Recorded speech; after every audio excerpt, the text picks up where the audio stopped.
어, UCLA 의과대학의 부교수로 있는 닥터 라파도가 재밌는 그 기고를 월스트리트에 올린 거를 좀 해설하겠습니다.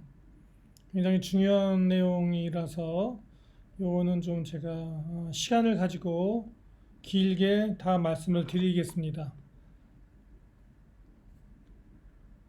좀 지루하실 수 있습니다. 미리 말씀드리면. 네. 닥터 라파도의 얘기는 매우 과학적인 그런 근거를 갖고 하는 얘기들인데요.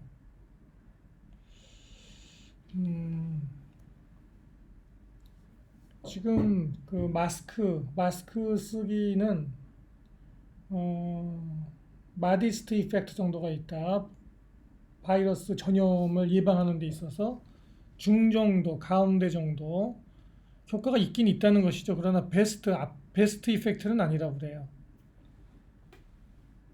효과는 있다 그런 것이고요. 그 다음에 이제 베트남식의 락다운이라고는 하진 않았어요. 그냥 락다운이라고 그랬죠. 보시다시피 이것은 연구 결과에 의하면 이 사람의 주장이 아니라 연구 결과에 의하면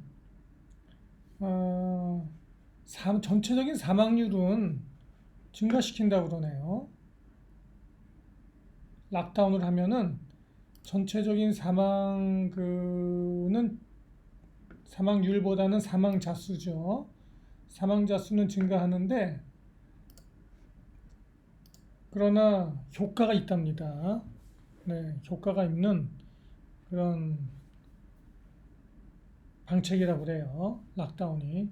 아마 베트남식의 이러한 봉쇄는 연구된 결과가 없을 겁니다. 왜냐하면은 세계에서 유일하게 이렇게 할 수 있는 나라는 베트남과 중국밖에 없을 테니까. 근데 중국보다 더 심한 케이스인 것 같아요. 세 번째, 백신이요. 전 국민 강제 백신. 이것은 생각보다 연구 결과에 의하면 생각보다 이 코로나의 전파에 그렇게 효과적이진 않다는 겁니다.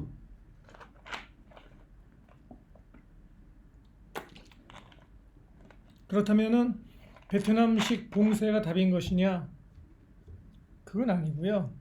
백신은 또 다른 하나의 신기루에 불과한 것인가? 그것도 그렇게 얘기할 수도 없는 것이고, 결국은 이제 결론을 미리 말씀드리면은 이 봉쇄 정책과 맨날 똑같은 얘기지만은 백신 정책 또 기타 여러 가지 치료 방책들 치료하는 그런 것들을 갖다가 다 결합해서 동시에 진행하는 것이 답이다. 이것이 이제 결론이긴 한데요.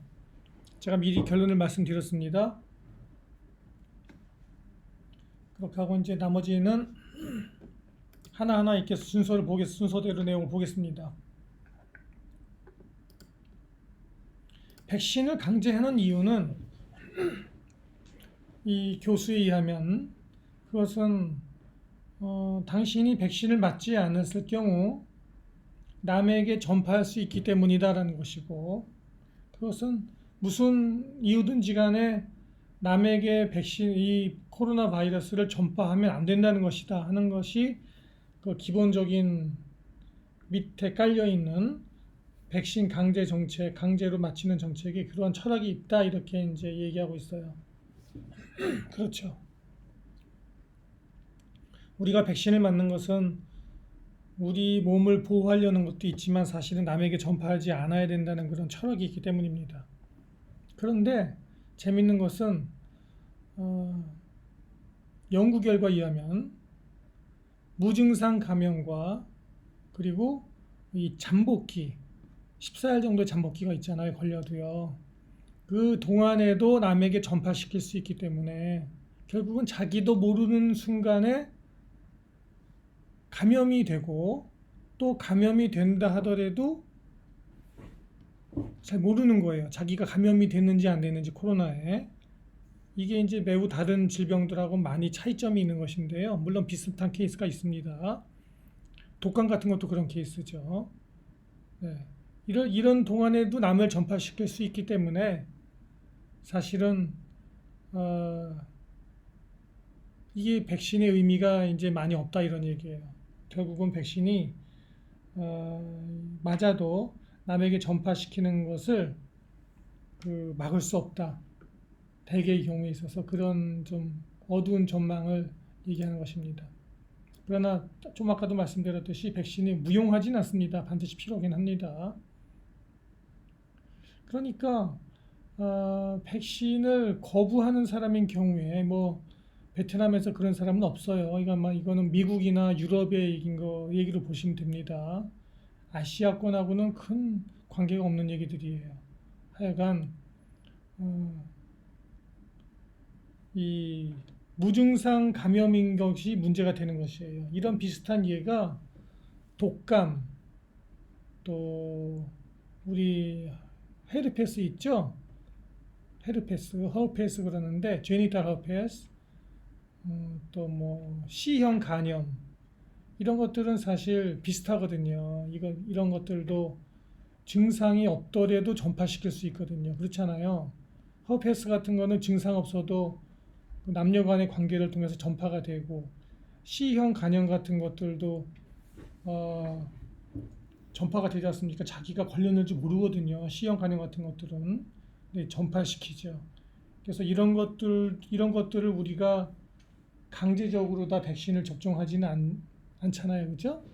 비슷한 케이스라는 거죠, 코로나하고. 네. 그렇지만은 이러한 허페스, 제니탈 우리가 성기, 뭐 허페스 같은 경우에는 헤르페스는 우리가 그 스크린을 하지 않습니까? 네, 그렇게 하고 바늘 같은 거 그러니까 헤파타이티스 C, C형 간염 같은 거 예방하려고 우리가 바늘을 같이 쓰지 않고 쇠 바늘을 쓰도록 하는 것도 다 이제 이 전파를 막기 위한 것이죠. 사실 우리 의사들은 이런 거 알고 있죠. 이러한 무증상 감염에서 증상이 없는 경우에 또 전파시키는 질병인 경우에는 이게 참 예방하기가 어렵다는 것을 우리가 알고 있죠. 그리고 또 백신을 그래서 이제 뭐 맞는다 하더라도 또 다른 문제가 뭐냐면은 백신을 맞는다 하더라도 분명히 전파를 갖다가 시킨다는 거예요.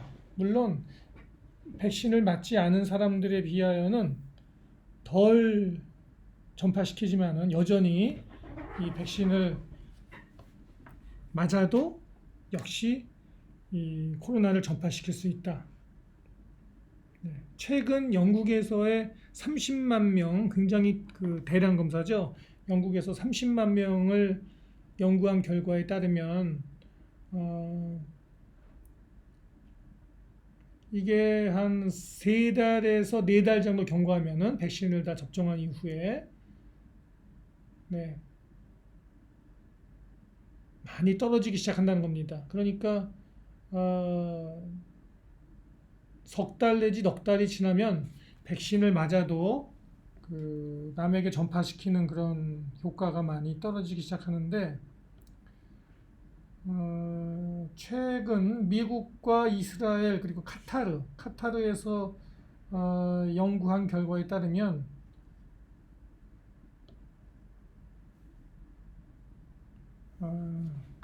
이것이 이제 뒷받침하고 있다고 해요.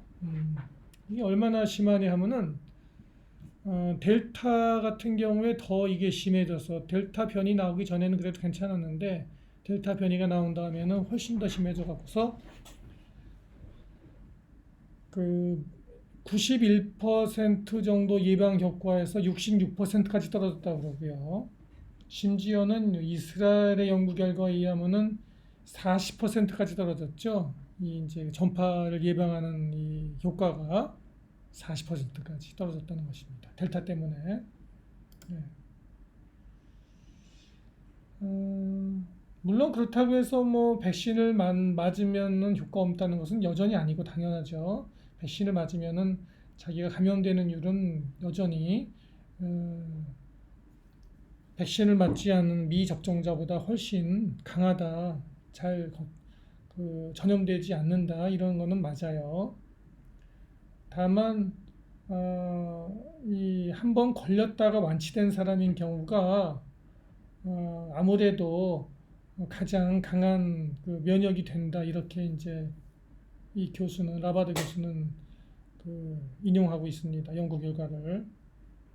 그렇다면은 뭐 농담 삼아서 하면은 인도가 많이 극복했듯이 지금 호치민을 비롯한 베트남의 남부 도시들이 결국은 가장 강한 도시가 되려나? 코로나에 집단 면역이 형성되어서 이렇게 우리가 생각할 수도 있죠. 사실 호치민은 저 모습을 보면은 생각보다 많은 사람들이 아마 걸렸을 것이다라고 추측할 수밖에 없을 것 같아요. 네.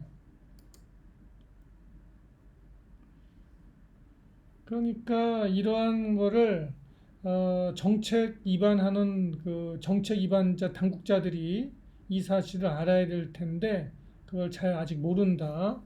또는 정치적인 이유로 그냥 밀어붙인다. 그냥 강제 접종을 밀어붙이는데 그것은 과학적인 이유 근거는 없고 그 정치적인 이유다. 이렇게 저자는 얘기하고 있고요. 그 사례 중에 하나가 뉴욕 주지사, 미국의 뉴욕 주지사도 백신을 강제적으로 맞춰야 된다고 주장하지만 과학적인 근거는 없다 이렇게 얘기하는 것입니다. 네. 그러나 아시다시피 백신을 맞으면은 중등도로 넘어가거나 사망률은 낮춘다 이런 것은 계속 동의하고 있어요. 그리고 이제 중요한 얘기들을 하는 것이 이 저자가 지금 그 셀트리온의 레키로나 주사제와 같은 모노클로널 엔티바디 이것은 항체 치료제죠. 항체 치료제가 굉장히 입원율을 낮출 수 있는데 중환자실로 가는 것을 예방할 수 있는데 굉장히 효과가 있는데 왜 사람들이 아직 잘 모르냐 이거를 어, 의외다 이렇게 얘기하고 있어요. 음. 제 생각에는 사람들이 알지요. 아는데 이게 비싸서 그래요. 비싸서 부담스러워서 그렇다. 이렇게 저는 생각합니다. 네. 가격이 너무 비싸다. 효과는 확실하다. 이렇게 보고 있고요. 흥미로운 것은 우리가 좀 체크해야 될 것은 하이드록시 클로로킨, 네, 클로로킨이죠. 클로로킨하고 아이버맥틴, 이거는 구충제죠. 이게 논란이 많다. 논란이 많지만 사실 많은 그 임상가들의 경험에 의하면은 효과가 여전히 있다.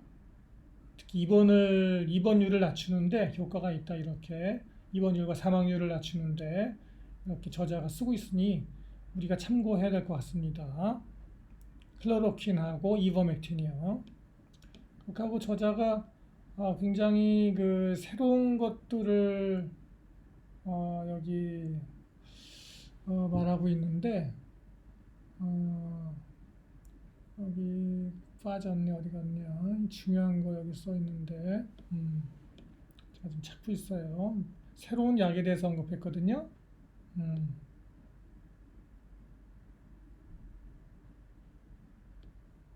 어디 갔냐. 어디쯤에 있냐 보고 있습니다. 저기 그 새로운 항우울제에 대해서 언급했어요. 그거 지금 찾고 있습니다.